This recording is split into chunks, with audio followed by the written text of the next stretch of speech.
Hello my dear students, एक बार फिर से आपका स्वागत है। और आज आपके लिए जो मैं वाइवा बेस्ड क्वेश्चंस लेकर आया हूँ, rebels in the Raj chapter से लेकर आया हूँ। तो यहाँ पर फर्स्ट क्वेश्चन देखते हैं कि इन विच ईयर, यानी किस साल की बात की गई है। The sepoys in the cantonment of Meerut broke out in mutiny. Mutiny क्या होती है? विद्रोह उन्होंने कर दिया था।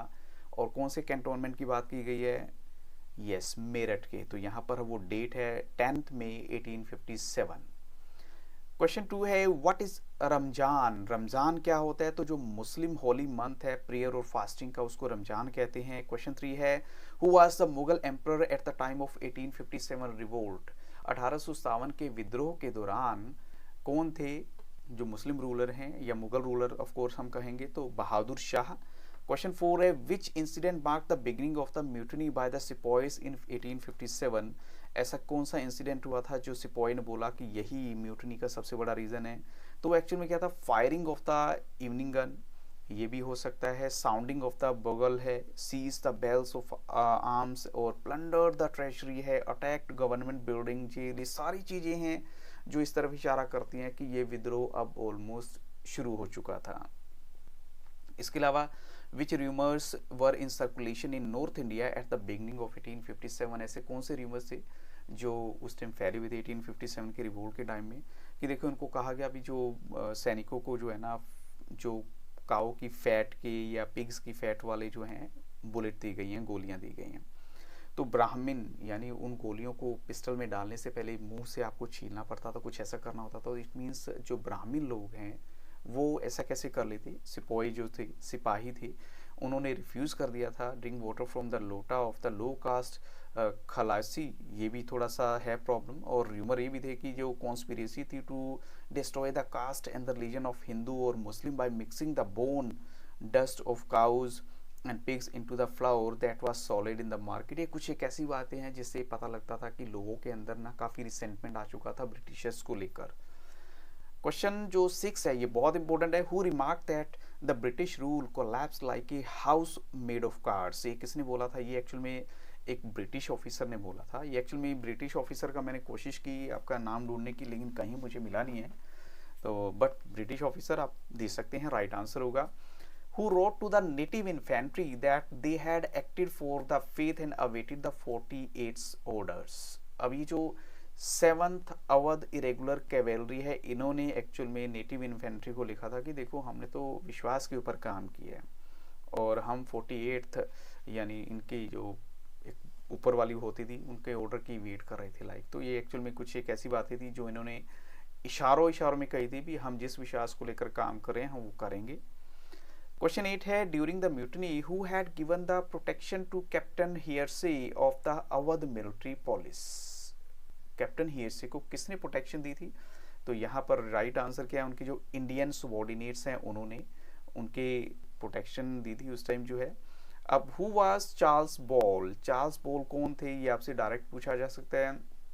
इन्होंने अर्लीस्ट हिस्ट्री लिखी थी अपराइजिंग को लेकर, वन ऑफ द अर्लीस्ट कहेंगे तो इन्होंने लिखी थी।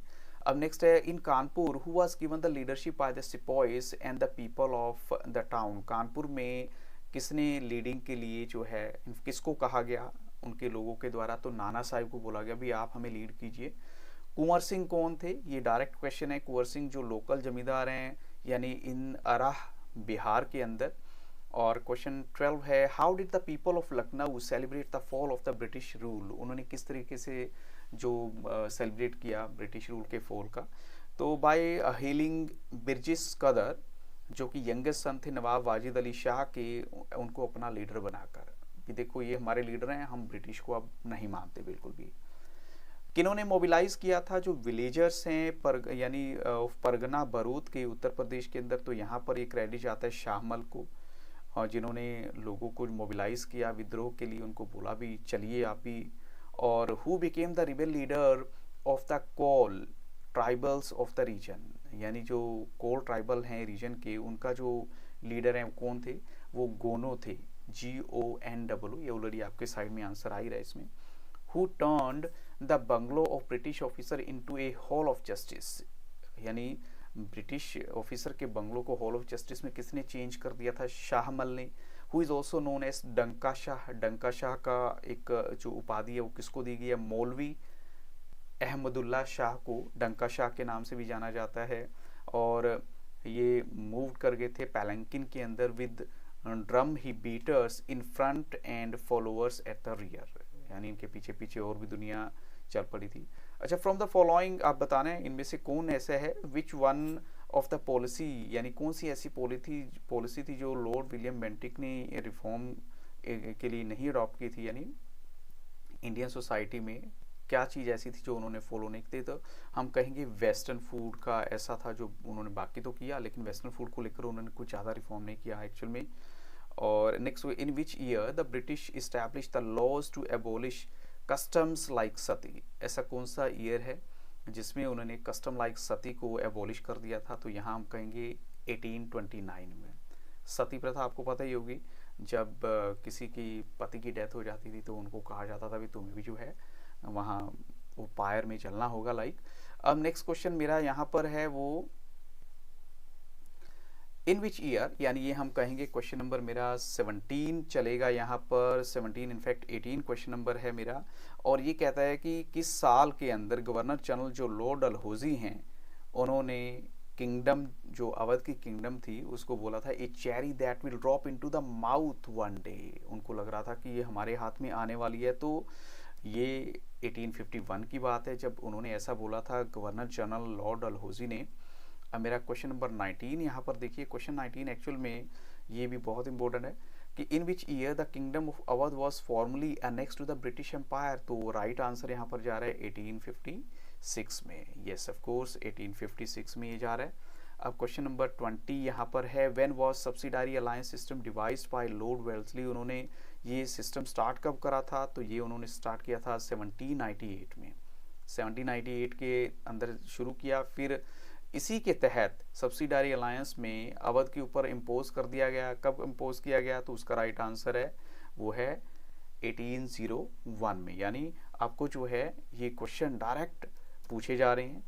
एक्चुअल में क्या है, ये क्वेश्चन जो है वो सीधे की सीधे ही आपसे टीचर पूछेगा, आपका घुमा फिरा के नहीं पूछ सकता क्योंकि ईयर वाले हैं। अब जैसे ये डायरेक्ट क्वेश्चन फिर से बनता है कि जो सॉइल है अवध की वो किस चीज़ की प्रोडक्शन के लिए अच्छी थी, हम कहेंगे इंडिगो के लिए। और साथ में अगर दूसरा ऑप्शन ले तो वो क्या है, वो है कॉटन है, तो कॉटन के लिए अच्छी थी। ऐसी क्वेश्चन नंबर 23 मेरे जाता है the first British revenue settlement, उसको जो है और किस नाम से जाना जाता है, तो उसको कहेंगे द समरी सेटलमेंट ऑफ 1856। अब ये किसी किसी बच्चे को ही माइंड में आता है, लेकिन फिर भी आपको जो है क्वेश्चन दिए गए हैं तो आप थोड़ा सा अच्छे से पढ़ के जाइएगा। हु वाज बेगम हजरत महल, ये कौन थी, तो ये एक्चुअल में वाइफ हैं नवाब वाजिद अली शाह की, बेगम हजरत महल। नेक्स्ट क्वेश्चन है which place was called the nursery of Bengal army. Nursery of Bengal army किस प्लेस को कहा जाता है, तो ऑफ कोर्स ये अवध यहाँ पर राइट आंसर है। अब क्वेश्चन जो है मेरा 26 नंबर है कि बरेली में वेस्टर्न उत्तर प्रदेश में दिसंबर 1857 में how much money was spent by the British to incite the Hindus against the Muslim, यानी हिंदुओं को मुस्लिम के अगेंस्ट करने के लिए कितना पैसा उन्होंने खर्च किया होगा। सोचो आप, बरेली के अंदर उत्तर प्रदेश में तो 50,000, उस टाइम के 50,000 आप सोचिए कितने होंगे। अब ऐसी जो क्वेश्चन 27 है, अगर अवध के अंदर देखें, अब ब्रिटिश ऑफिशियल, उस ब्रिटिश ऑफिशियल का नाम बताना है, उन्होंने क्या एस्टिमेट किया था कि जो 3/4 of the adult male of population वो रिबेलियन में थी। ये किसने कहा था, तो यहाँ पर वो ब्रिटिश ऑफिशियल हैं जिनका नाम है फॉर्सिथ, और आपको उस ब्रिटिश ऑफिशियल का नाम यहाँ पूछा जा सकता है।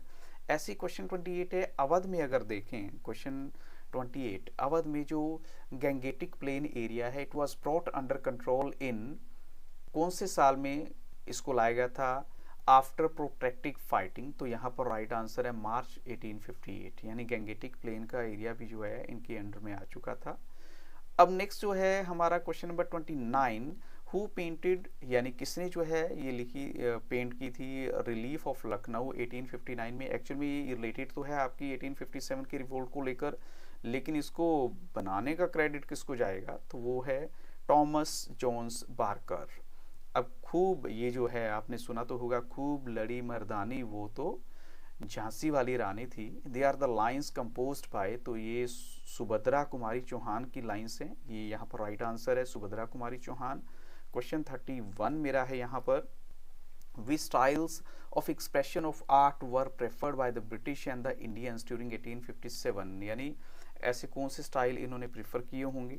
तो ऑफ कोर्स वो पेंटिंग का सहारा भी लेते थे, जो चाहते थे कि हाँ लोगों को जो है थोड़ा सा मोटिवेट किया जाए। पोइट्री का सहारा भी लेते थे, है ना। अब ऐसी जो है नेक्स्ट क्वेश्चन है, क्वेश्चन नंबर 31 में अगर देखें कि which painting showed the English women. अब ऐसी कौन सी पेंटिंग है जिसमें दिखाया गया कि इंग्लिश वुमेन जो चिल्ड्रन है, they huddled in a circle looking helpless and innocent seeming waiting for the inevitables. भी जैसे कोई उनके सामने ऐसी लाचारी वाली सिचुएशन आई, वो कौन सी पेंटिंग है? तो इन मेमोरियम, जिसको पेंट करने वाले कौन है? Joseph Noel Patreon. या ऑलरेडी आपके सामने स्क्रीन पे आंसर भी आ रहा होगा। अब नेक्स्ट क्वेश्चन मेरा यहाँ पे है, how the memories of 1857 kept alive by the nationalist. अब उन्होंने कैसे इन मेमोरीज को अपने माइंड में जीवित रखा है? तो जो लीडर्स हैं, यानी उस टाइम के रहे हैं रिवोल्ट्स के, they were represented as heroic figures और हेरोइक पोइम्स लिखी गई। भाई अभी बात की मैंने about the valour of the queen of Jhansi, ऐसी Rani of Jhansi was presented as a masculine figure chasing the enemy. ये सारे के सारे हैं कि उनको एनिमी को चेज करते हुए दिखाया गया, एक मैस्कुलिन फिगर में, मेल फिगर की उसमें दिखाया गया है। ऐसी नेक्स्ट है, who said that politeness and compassion will help in gaining the loyalty of the soldiers. ये किसने कहा था कि पोलाइटनेस दिखाइए, कंपैशन थोड़ी फीलिंग उनके लिए रखिए तो ये सोल्जर्स का विश्वास जीतने में हेल्पफुल है? लॉर्ड कनिंगम ने। ऐसी क्वेश्चन 34 मेरा जाता है, वो है Rani Lakshmi led the 1857 revolt from. तो उन्होंने कहाँ से रिवोल्ट को लीड किया था? वो है झांसी। तो इन्हीं क्वेश्चन के साथ इस वीडियो को यहाँ स्टॉप करूंगा। I hope so these questions are enough from this chapter. तो आप इन क्वेश्चंस को गो थ्रू कीजिए और अपना वाइवा बहुत अच्छा दीजिए। So I wish you good luck, have very nice day.